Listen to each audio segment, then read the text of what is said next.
से इंटर स्तरीय की स्टडी चैलेंज मेरा ख़त्म हो चुका और मैंने बिहार एसएससी इंटर स्तरीय जो है 90 दिनों का स्टडी चैलेंज स्टार्ट किया था, जिसका आज हमारा 10वां दिन है। तो 10वां दिन है और आज जो दिन है वो है वेडनेसडे है। तो आज हम करेंट अफेयर्स पढ़ेंगे, मैथ, रीजनिंग, पॉलिटी और केमिस्ट्री।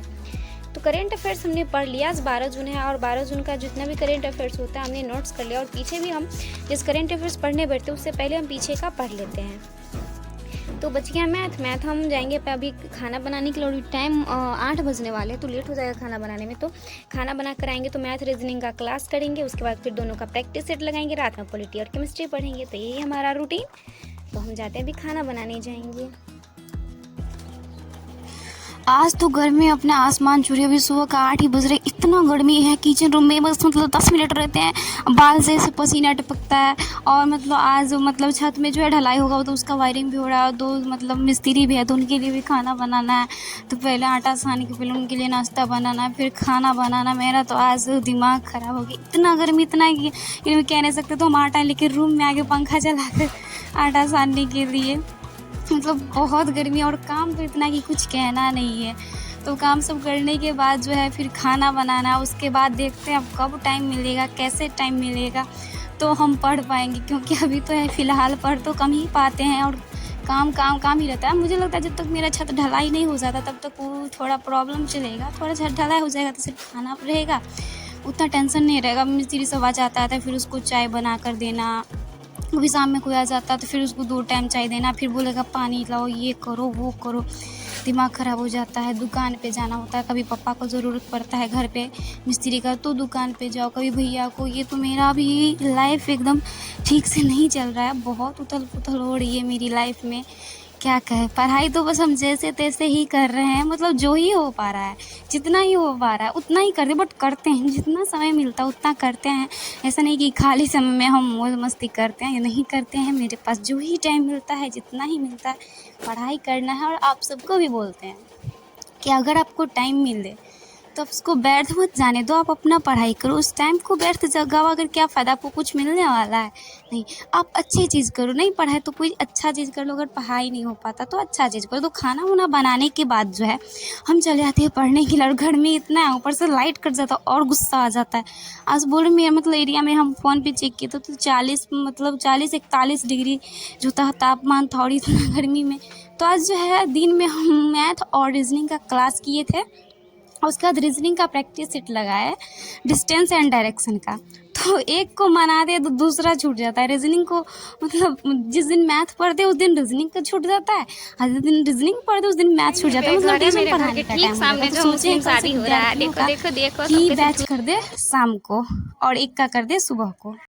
पढ़ने के बाद जो है मेरे घर के ठीक सामने जो है मुस्लिम का शादी हो रहा है। मुस्लिम मेरे घर के 2-3 घर के बाद है, और लेकिन उनका बाराती जो मेरे घर के ठीक सामने बैठा हुआ था। तो हम जाते हैं, मैंने कभी मुस्लिम शादी देखा नहीं था तो हम चले गए शादी देखने। और पता है शादी ऐसे होती है मुझे पता ही नहीं था। लड़की बिना रेडी हुई थी, बस नहाकर बाल भी नहीं झाड़ी थी, उसका शादी हो गया। मौलवी आया, निकाह पढ़ा दिया, उसके बाद उसको लेडीज सब तैयार कर दिया। अच्छा से तैयार भी नहीं किया, इससे अच्छा तो दूसरे दिन लेडी वो लड़की रेडी रहती है। तो ऐसे मुस्लिम शादी हुआ, मुझे पता नहीं, बहुत अजीब लगा बिना रेडी हुई। और फिर वो ये निकाह का पढ़ा दिया मौलवी साहब, उसके बाद उसको सब तैयार कर दिया। उसके बाद बस सिंदूर थोड़ा सा लगा दिया, अच्छे से रेडी भी नहीं होती, चली गई बेचारी ससुराल। मुझे पता था। फिर हम मेरा ट्यूशन पढ़ाने आ गया। हम रेडी वेडी नहीं होकर बस देखने गए थे कि शादी कैसे होता है। फिर हम ट्यूशन पढ़ाने आ गए। तो ट्यूशन हम दो बैच पढ़ाते, 3:30 से 4:30 पढ़ाते हैं, जिसमें 9th क्लास को पढ़ाते हैं। और उसके बाद 4:30 से 4:30 से 5:30 पढ़ाते। तो उस टाइम में बहुत बच्चे हैं, तो बच्चे को पढ़ाते थोड़ा लेट हो जाता है। फिर घर जाते हैं। तो आज खाना नहीं खाए थे, खाना एक ही बार खाए थे 10 बजे, वही खाए हुए थे, तो भूख लग जाता है। तो यहाँ से जाने के बाद तो सबसे पहले हम खाना ठूसते हैं, क्योंकि मुझे भूख बहुत ज़ोर की लगी थी। खाना सब, उसके बाद काम भी करना था। अभी 6 बज रहे हैं अभी ही, क्योंकि बच्चों को पढ़ाते पढ़ाते लेट हो जाता है, बच्चे को ज़्यादा टास्क देना रहता है। तो फिर हम चले जाते हैं बर्तन मांजने के लिए। और बर्तन मांजते वक्त तो आज मेरा हालत ख़राब हो गया। आज जो मेरा हालत हुआ वो किसी दिन नहीं हुआ था। मेरा इतना ख़राब हालत, पूरा शरीर से तो पसीना टपक रहा था बाल से। जैसे हम बर्तन मांजते ही वक्त कई बार मुँह पर पानी मारे। उसके बाद जो है बर्तन सब मांजा हो गया तो फिर हम घर में चले गए रेस्ट करने के लिए। आपको बताएं कि आज गर्मी बहुत है। मैंने फ़ोन में चेक किया था 40-42 डिग्री मतलब सेल्सियस जो डिग्री सेल्सियस जो तापमान है, लेकिन खाना तो बनाना ही पड़ेगा। खाना जो है वो सब खाएंगे तो खाना ही बनाना पड़ेगा। इतना गर्मी है तो थोड़ी नहीं कि मेरा कोई हेल्प करने के लिए कि हम बना देते इतना गर्मी में। लेकिन मैंने मम्मी को बोला था तो मम्मी भुजिया काट रहे, तो गर्मी इतना ही मन नहीं हो रहा था खाना बनाने जाए, मतलब मेरा रोने का भी मन कर रहा था। तो फिर भी क्या करें, खाना तो बनाना ही पड़ेगा। पापा सब खाएंगे और अभी खाना बनाना कितना मुश्किल होता है इतना गर्मी में। जो खाना बनाते हैं उनको पता होगा। तो हम मतलब सारा काम सब करने के बाद जो मतलब इतना गर्मी कि खाना बनाते तो हालत ख़राब हो जाता है। तो हम रूम में शाम को भी आटा सानने के लिए आ गए। उसके बाद चले जाते हैं खाना बनाने के लिए। और खाना में जो है आज हम जो है वो बनाते हैं रोटी बनाते हैं, उसके बाद भुजिया रोटी बनाते हैं। और मेरे पास एक टेबल फ़ैन है, तो जब गैस पे खाना बनाते हैं तो हम वो जो है वहाँ पे पंखा चला लेते हैं टेबल फ़ैन, ताकि हमको ज़्यादा गर्मी नहीं लगती है। तो पढ़ाई के लिए टाइम तो मिलेगा नहीं, तो खाना बनाते बनाते 9 बज जाता है। उसके बाद हम चले जाते हैं। अभी हम आए हैं खाना बना के, उसमें रोटी भुजिया बना लिया और सब्जी जो है गैस पे चढ़ा ही है। तो दिन में जो है हमने रीजनिंग का प्रैक्टिस सेट लगाया। तो रीजनिंग पढ़ते हैं तो मैथ छूट जाता है, मैथ पढ़ते तो रीजनिंग छूट जाता है। अभी मैथ का प्रैक्टिस सेट लगाएंगे। फिर पॉलिटी पढ़ना है, तो पॉलिटी में राष्ट्रपति खत्म हो गया था मेरा, अब उपराष्ट्रपति पढ़ेंगे। फिर मेरा रूटीन कहा गया, बट मुझे याद है पॉलिटी पढ़ना है और कल फिजिक्स पढ़ी थी, तो आज मुझे केमिस्ट्री पढ़ना है। तो ज़रा पढ़ने के लिए, और गर्मी से इतना हालत ख़राब है कि लग रहा है कि आज ऊपर ही चल जाएंगे। तो अभी बज रहे हैं ना, और मैंने जो मैथ में जो आज का क्लास किया था उससे जो मैंने 81 तक सवाल बनाया था। और आज जो है वो मैंने 92, और ये था हमारा 92, ये था 93। तो 93 तक ही क्वेश्चन लगा। उसके बाद जो है प्रॉफिट एंड लॉस में जो आता है बेईमान और ईमानदार व्यापारी वाला कॉन्सेप्ट पे सवाल था। तो उसके लिए आता है, बहुत दिन पहले बनाए थे, बट अच्छे से समझने के लिए क्लास पहले करेंगे, उसके बाद क्वेश्चन बनाएंगे तो अच्छा रहेगा। नहीं तो फिर दिमाग घूमते रहेगा, सोचते रहेंगे, टाइम पर बात करते रहेंगे। इससे अच्छा क्लास कर लेंगे। तो फिलहाल तो अभी हम पॉलिटी में पढ़ेंगे उपराष्ट्रपति, उसके बाद केमिस्ट्री पढ़ेंगे। तो मेरा हो जाएगा टारगेट पूरा। अभी 9 बज रहे हैं, आज मेरा टारगेट पक्का पूरा हो जाएगा।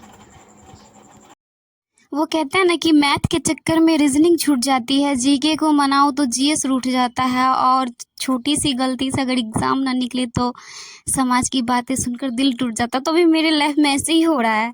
दिन को जिस दिन मैथ पढ़ती हूँ उस पर ज़्यादा टाइम देती हूँ तो रीजनिंग छूट जाता है। जिस दिन ज़्यादा टाइम अगर रीजनिंग पे दे दिया दिन में तो रात को मैथ छूट जाता है। तो फिलहाल अभी यही हो रहा है। थोड़ा प्रॉब्लम है, घर ढलाई हो जाने के बाद मेरी लाइफ से थोड़ा सा ठीक हो जाएगा, थोड़ा सा। बट तो काम तो यही, जब तक भाभी नहीं आएगी तो मेरा लाइफ तो अभी ऐसा ही रहने वाला है। फिलहाल हमें तो अपना कोशिश करते रहना चाहिए। जो हो भगवान जो करे मेरे लाइफ के साथ वो तो देखा जाएगा, वो तब की बात है। फिलहाल अभी मेरे साथ यही हो रहा है। तो क्या आप सब 90 दिनों का चैलेंज को फॉलो कर रहे हैं? मैंने आप सबसे पूछना मतलब भूल गई थी, मैं तो बस अपना बता रही हूँ, पर आप सबसे पूछ रही हूँ। तो आज कमेंट में आप सब ज़रूर बताइए क्या आप सब 90 दिनों को चैलेंज में कौन कौन फॉलो कर रहे हैं। मैं तो कर रही हूँ, मेरे से जैसे हो पा रहा है, जितना हो पा रहा है मैं करती हूँ और करती रहूँगी। मेरे से जैसे होगा वैसे ही करती रहूँगी। और हाँ, आप सब मुझसे पूछते रहे तब कहाँ से हैं, तो मैं बिहार से, बिहार में दरभंगा ज़िला से। मैं कमेंट में जल्दी रिप्लाई इसलिए नहीं करती हूँ क्योंकि मुझे डर है, क्योंकि यूट्यूब मना करता है अपना पर्सनल चीज़ शेयर करने से, इसीलिए मैं नहीं बताती हूँ। तो आप सबको भी बताना आप सब किस ज़िले से हैं।